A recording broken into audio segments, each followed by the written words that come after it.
بچیاں سمجھتی ہیں، بچے سمجھتے ہیں کہ ماں باپ ہمارے خلاف ہیں، ہمارے اصل دشمن تو ہمارے والدین ہیں۔ بیوی سمجھنے لگتی ہے کہ سب سے میرا دشمن ہی میرا خاوند ہے۔ دنیا جہان کی جتنی بھی غلامیاں ہیں ان کا اصول یہ ہے کہ ہر ایک غلامی میں فائدہ آقا کا ہوتا ہے اور فائدہ کرتا کون ہے؟ غلام۔ اور یہ واحد غلامی ہے جو الٹا رخ رکھتی ہے کہ اس میں اگر فائدہ ہوتا ہے تو صرف غلام کا۔ یہ مت سمجھیں کہ آپ نے اللہ اکبر کہہ کے نماز شروع کی تو اب شیطان قریب نہیں آئے گا۔ یہ مت سمجھیں کہ آپ نے کعبے جانے کا، حج کرنے کا یا عمرہ کرنے کا ارادہ کیا ہے تو اب شیطان اتنے پاکیزہ سفر میں آپ کا ہم سفر نہیں ہوگا۔ اس نے پوری کوشش کرنی ہے کہ آپ سفر بھی کر رہے ہیں لیکن وہ پکنک رہ جائے، وہ حج یا عمرہ نہ بن سکے۔ اسی طرح وہ یہ کوشش کرتا ہے کہ ہماری نماز مکینیکل موشنز رہ جائے اور اس کی روح جو ہے وہ بیچ میں سے چلی جائے۔ قرآن پاک میں ایک ہی دفعہ تبتل کا لفظ آیا ہے اور اس کیفیت سے جو ممنون ہستی ہیں وہ بھی کائنات میں ایک ہی ہیں، حضرت بطول۔ کون ہے بھلا؟ حضرت فاطمہ سلام اللہ علیہا۔ نماز اللہ کی پڑھ رہی ہیں لیکن دل مطمئن نہیں ہے کہ ساتھ والے کو پتہ چلنا چاہیے، ہمسایوں کو پتہ چلنی چاہیے کہ میں بڑا متقی ہوں، میں بڑا پرہیزگار ہوں۔ میرے ہاتھوں کے بنائے ہوئے پتھر کے صنم آج بت خانوں میں بھگوان بنے بیٹھے ہیں۔ اللہ تعالیٰ ایسی ذات ہے کہ جو باقاعدہ ایک دین، ایک سسٹم، ایک لائف سٹائل وہ دیتا ہے اور اس پر چلنے کا حکم دیتا ہے، ایک قانون دیتا ہے کہ اس قانون پر تم نے چلنا ہے۔ اس لیے پوجا کا لفظ جو ہے وہ یہاں ہے ہی غلط۔ عبادت صرف اللہ تعالیٰ کی کرنی ہے، اور یہ صرف کا لفظ جو ہے یہ بڑا اہم ہے۔ اگر یہ نہیں سمجھ سکے تو پھر آپ کو اسلامی عبادت کا تصور ہی سمجھ نہیں آئے گا۔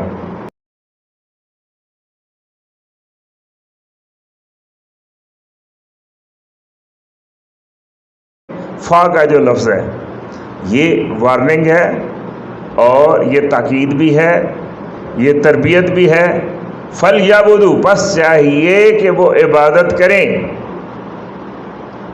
رب ھذا البیت، اس گھر کے عبادت جس گھر کی وجہ سے ان کو ایڈوانٹیجز، پریویلیجز، انسینٹیوز وہ حاصل ہیں، اس کعبے کا ایک رب ہے۔ فَلْيَعْبُدُوا رَبَّ ھذا البیت، اور اس رب کے گھر کی ان کو چاہیے نہ کہ عبادت کریں، نہ کہ ادھر ادھر گھومتے پھریں۔ فَلْيَعْبُدُوا، عبادت پہلی چیز، شرائط عبادت۔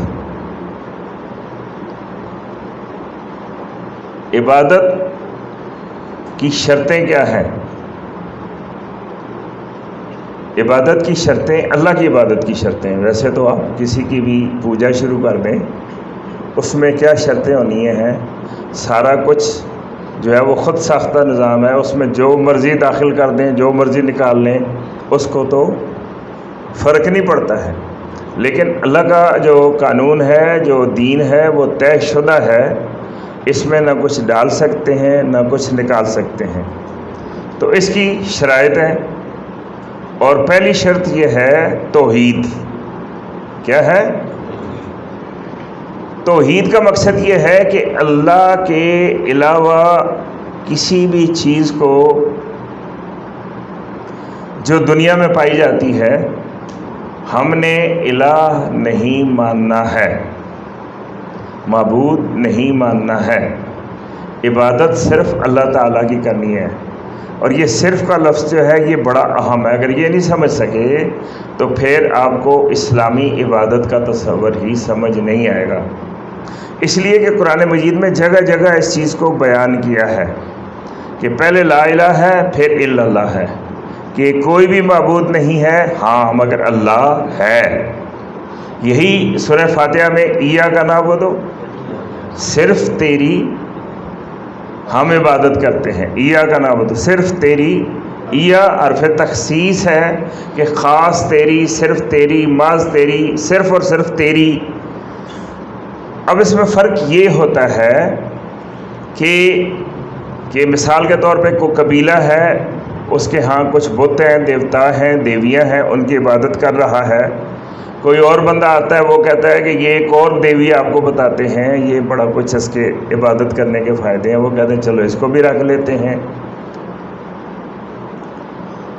بھول جاتے ہیں کہ یہ تو خود مخلوق ہیں، ہمارے ہاتھوں کے تراشے ہوئے ہیں۔ وہ جو شاعر نے کہا نا، میرے ہاتھوں کے بنائے ہوئے پتھر کے صنم آج بت خانوں میں بھگوان بنے بیٹھے ہیں۔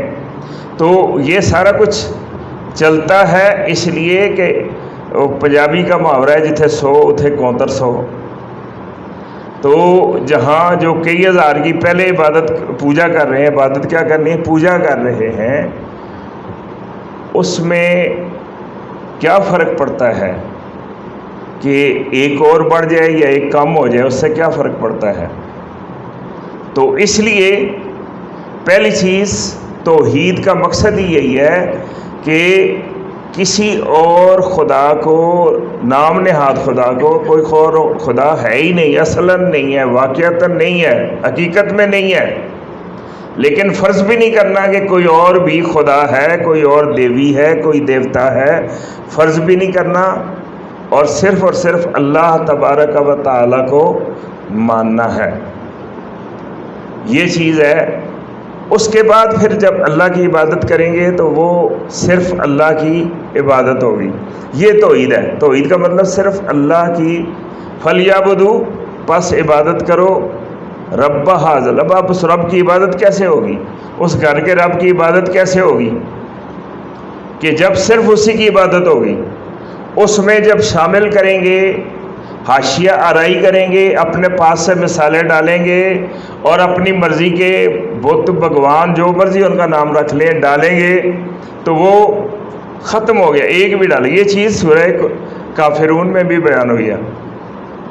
قُلْ يَا أَيُّهَا الْكَافِرُونَ، آپ فرما دیں کہ اے کافرو، لَا أَعْبُدُ مَا تَعْبُدُونَ۔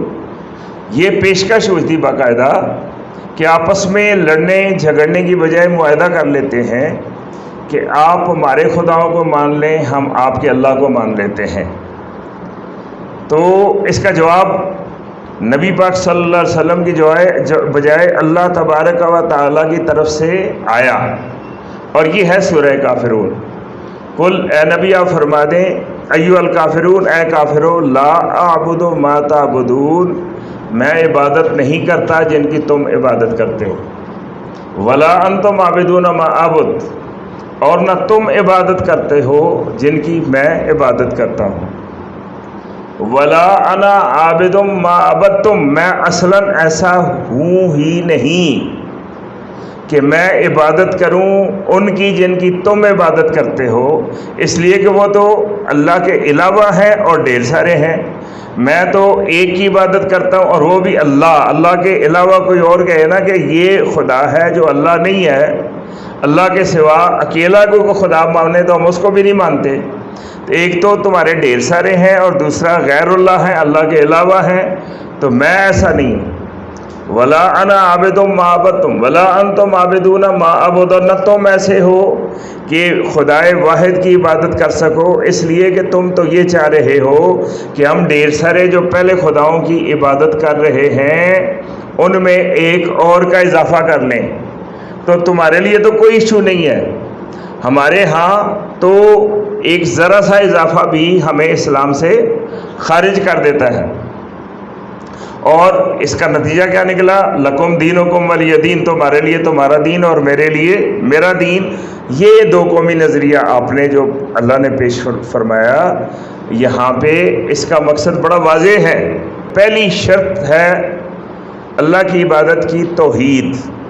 اب یہاں جو ہے اس کو بھی عبادت کہتے ہیں لوگ، اور یہ جو دیوی دیوتا اور بنائے ہوئے انسان کے بت، ان کے لیے جو خود یہ اس کے جو پرستار ہیں وہ لفظ جو استعمال کرتے ہیں وہ پوجا۔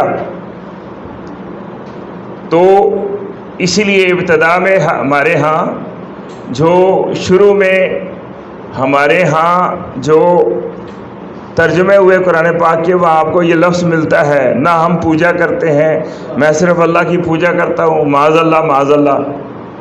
تو اس طرح کی باتیں وہاں پہ نظر آتی ہیں، لیکن پھر تھوڑا سا غور کیا تو پتہ چلا کہ یہ تو ہم نے اپنی طرف سے ہندی لفظ دیا ہے، لیکن یہ ہندی لفظ جو ہے اس کے اندر تو وہ چیز پائی نہیں جاتی۔ پوجا ایک رسم ہے اور عبادت ایک قانون کو ماننے کا نام ہے۔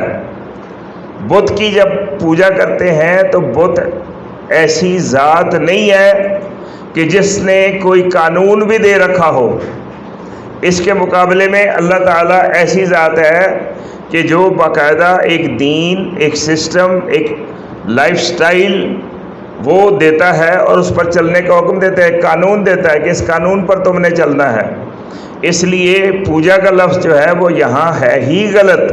تو اس کے بعد پھر اصلاح ہوئی اور اب آپ کو ترجمہ میں یہ لکھا ہوا ملتا ہے کہ ہم عبادت کرتے ہیں، اللہ تعالیٰ کی عبادت کرتے ہیں، اللہ کی پوجا نہیں کرتے۔ نہ کو ہم میں سے کوئی پوجا کرتا ہے، اس لیے کہ وہ تو ایک رسم ہے، یہ ایک مشن ہے، اس میں بہت بڑا فرق ہے۔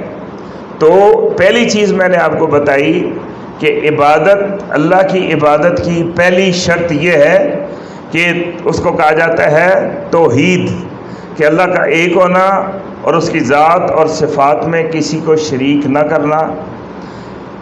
اگر کسی پر کسی صفت کا اطلاق ہوتا ہے تو وہ مجازی ہوتا ہے، حقیقی طور پر اب کوئی بھی صفت اللہ کی اس سے کسی اور کو متصف نہیں کیا جا سکتا ہے، یہ پہلی شرط ہے۔ دوسری چیز ہے تخلیص، یہ مسلمان ہونے کے بعد شروع ہوتی ہے کہ بندہ مسلمان ہو گیا، پہلے کسی اور بت کو نہیں ماننا، یہ تو اس نے مان لیا۔ اب کہا جا رہا ہے کہ جو اللہ کی غلامی ہے، اللہ کی عبادت ہے، یہ کسی اور کو نہیں دکھانی، اس کی تشہیر نہیں کرنی۔ یہ کیا کہلاتی ہے کہ ریاکاری، اور جو ہی ریاکاری شروع ہوتی ہے ثواب کالعدم ہو جاتا ہے، بلکہ ثواب کی بجائے عذاب شروع ہو جاتا ہے۔ یہ سورہ ماعون میں اللہ نے فرمایا نا فویل للمصلین، ان نمازیوں کے لیے، نماز جو ہے یہ رکن اعلیٰ ہے، جو عبادت سب سے بڑی عبادت ہے وہ نماز ہے، تو اللہ نے فرمایا کہ ان نمازیوں کے لیے بربادی ہے۔ الذین هم عن صلاتهم ساہون، جو نماز سے غافل ہیں، الذین هم یراؤون، وہ جو دکھاوا کرتے ہیں، نماز اللہ کی پڑھ رہے ہیں لیکن دل مطمئن نہیں ہے کہ ساتھ والے کو پتہ چلنا چاہیے، ہمسایوں کو پتہ چلنی چاہیے کہ میں بڑا متقی ہوں، میں بڑا پرہیزگار ہوں، میں بڑی نمازیں پڑھتا ہوں۔ تو یہ دکھاوا یوں ہی شروع ہوا، اجر ختم ہو گیا، بلکہ ثواب کی بجائے عذاب شروع ہو گیا، ثواب ختم ہو گیا اور عذاب شروع ہو گیا، اور کامیابی ختم ہو گئی اور بربادی شروع ہو گئی۔ یہ قرآن پاک کے الفاظ ہیں۔ اس کے بعد عبادت کی اقسام ہیں، اور یہ اس کی میں تفصیل سے بیان کروں تو پھر ہمارا موضوع بیان نہیں ہو سکے گا۔ اختصار کے ساتھ آپ التحیات پڑھتے ہیں نا، تو اس کے شروع میں اللہ نے مختصر طور پر 3 کیٹیگریز بیان کر دی ہیں، التحیات للہ والصلوات والطیبات۔ التحیات کا مطلب زبانی عبادات، جیسے ابھی ہم نے زبان سے اللہ کا ذکر کیا، یہ التحیات میں آتا ہے۔ التحیات للہ، تمام زبانی عبادتیں کس کے لیے ہیں؟ والصلوات، اور بدنی عبادتیں کس کے لیے ہیں؟ اللہ تعالیٰ کے۔ والطیبات، اور عملی عبادات وہ کس کے لیے ہیں؟ وہ بھی اللہ تعالیٰ کے لیے۔ یہاں 3 قسمیں بیان ہوئیں عبادات کی کہ خواہ وہ جسمانی ہو، خواہ بدنی ہو، خواہ زبانی ہو، یہ ساری کی ساری عبادات جو ہیں کس کے لیے ہیں؟ اللہ تبارک و تعالیٰ کے لیے۔ پھر طے ہوتی ہے اس کی منزلت